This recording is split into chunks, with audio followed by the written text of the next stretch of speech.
dins d'aquest procés, sí, efectivament, que és el marc que es presenta com a bastant probable de que hi hagi un abandonament de la lluita armada i, per tant, l'Esquerra Abertzale es plantegi una estratègia dins un escenari molt diferent que el que fins ara ha tingut. En aquest sentit, pot ser que hi hagi a vegades una certa confusió entre el fet que hi hagi un abandonament de la lluita armada i el fet que hi hagi una resolució del conflicte. És a dir, el conflicte com a tal, en realitat,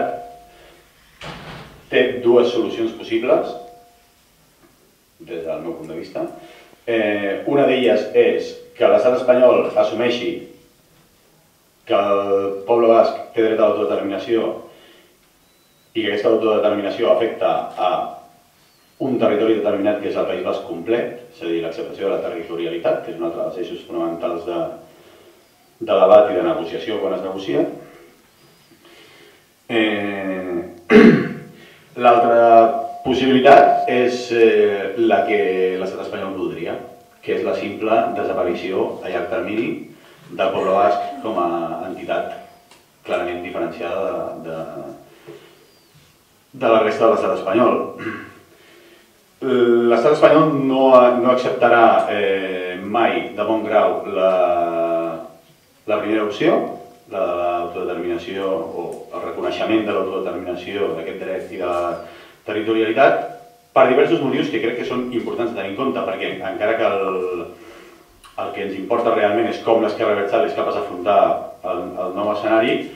no hem d'oblidar mai que l'Esquerra Abertzale té un adversari, i aquest adversari és l'estat espanyol. I en l'estat espanyol el nacionalisme espanyol, és el component fonamental de la ideologia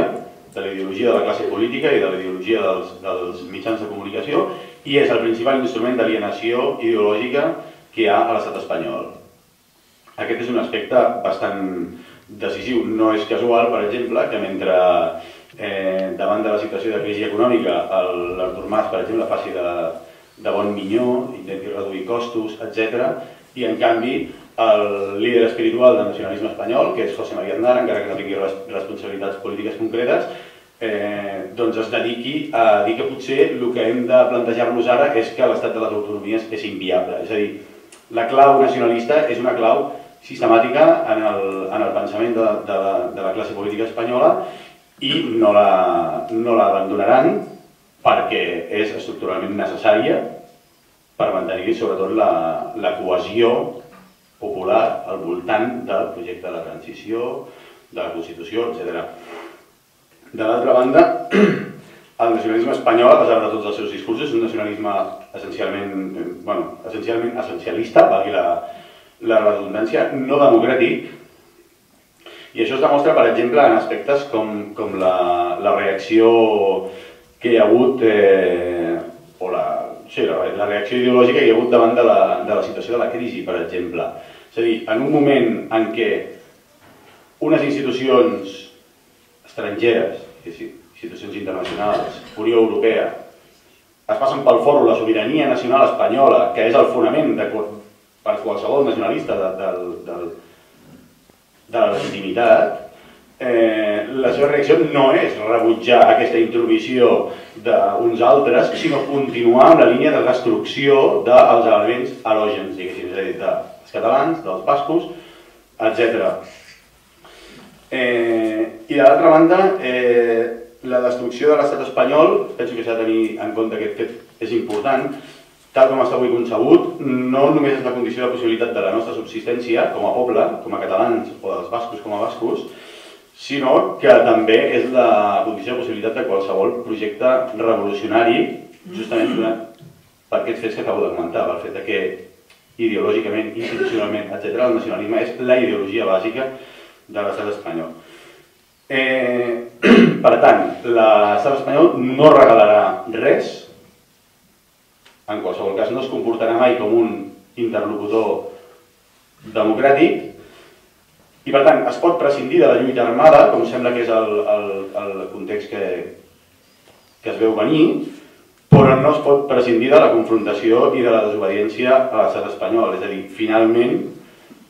no es tractarà mai d'un debat democràtic dins d'unes institucions establertes, sinó sempre d'un moviment de confrontació contra l'estat espanyol per aconseguir forçar l'estat espanyol a que accepti uns drets que són democràticament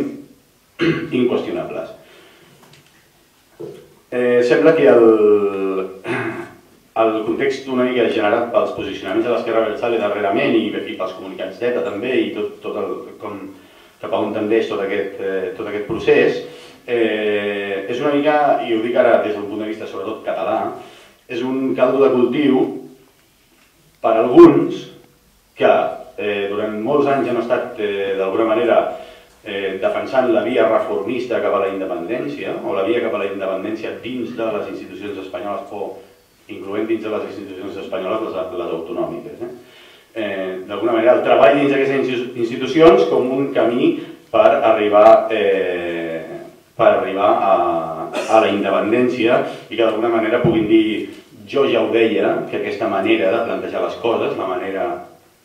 en què s'han plantejat les coses estratègicament en el País Basc durant tots aquests anys, no anava enlloc. I precisament perquè existeix aquesta possibilitat, jo crec que s'ha de fer una mica una revisió del que ha representat la lluita armada al País Basc, també. Tot això sempre fet amb la màxima modèstia, perquè, evidentment, jo parlo com a català, jo estic aquí, no estic allà, i totes les valoracions que faig les faig una mica amb tota la solidaritat cap a l'Esquerra Abertzale, òbviament, perquè crec que han demostrat que se la mereixen, però s'ha de tenir en compte una sèrie d'aspectes al voltant de la lluita armada que crec que són molt importants de no perdre de vista, independentment del que passi al País Basc en els propers temps. I penso que la primera és que la lluita armada és una opció moralment legítima en qualsevol context antidemocràtic. És a dir, respondre amb les armes en un context en què no se t'ofereix la possibilitat de debatre d'igual a igual és una cosa que en qualsevol cas que es practiqui o no es practiqui depèn de valoracions estratègiques, però mai no pot ser qüestionat per principi, des del meu punt de vista. En segon lloc, crec que s'ha de tenir en compte que la lluita armada va ser un instrument molt poderós per forçar la implosió de la dictadura feixista espanyola, la dictadura franquista, i que això també ha de formar part de la valoració global que es faci de tot el que ha passat fins ara al País Basc. En tercer lloc, i aquest crec que és fins i tot el més important, crec que la lluita armada ha estat el principal impediment perquè es consolidés una operació de maquillatge del franquisme, que és la transició i la monarquia constitucional espanyola, i ha estat la lluita armada en molt bona part l'instrument més eficaç per impedir que aquest procés es produís amb normalitat i com si res no hagués passat. Després hi ha un altre aspecte que crec que és important, que és que la lluita armada ha marcat d'alguna manera una línia vermella al País Basc. Això té aspectes positius i aspectes negatius. Els aspectes negatius, aquesta línia vermella és una mica la que els mitjans espanyols en diuen los violentos i los demócratas, diguéssim. Aquesta línia vermella té alguns aspectes negatius, evidents, que són falta de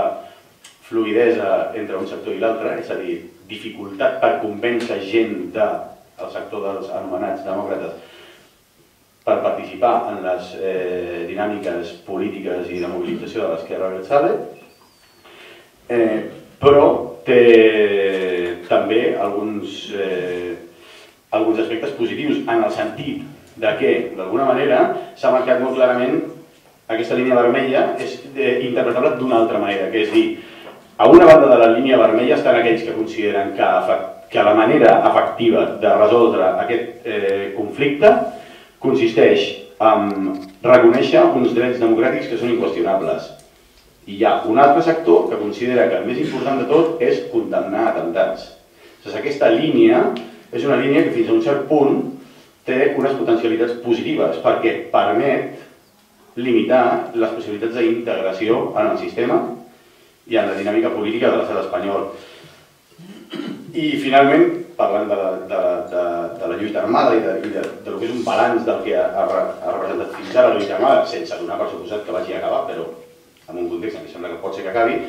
és possiblement la dinàmica que s'ha encetat en la qual hi ha un rebuig social majoritari del marc jurídic existent, m'estic referint